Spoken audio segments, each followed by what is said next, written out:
Hey guys, welcome back to my channel. Today I'm going to show you how you can create a match room and play with your friend. How to play a friend match in EA Football 2024. So before we start, I made this video is for beginner new into this game. Still confusing how you can challenge the match or challenge the event, or you can complete the mission or objective so you can get ton of reward from this game. And let's get started. So you can do with two way.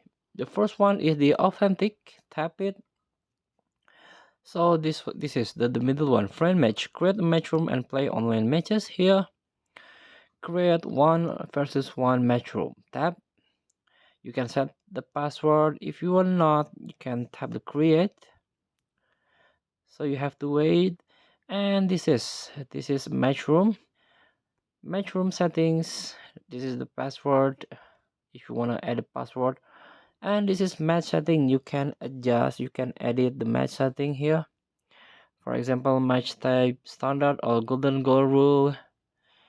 And match time is fixed 6 minutes. Injuries on or off, extra time on and off, so many more. This is the settings you can adjust, and you have to wait or accepting users here.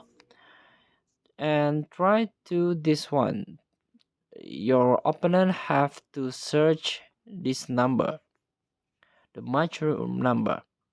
For example, let's get back. So your opponent or your friend have to search match room here. Enter the match room number without hyphen here, and your friend will join this room. So thank you for watching. Don't forget to comment, like, and subscribe, and so click thanks button below. Enjoy the game.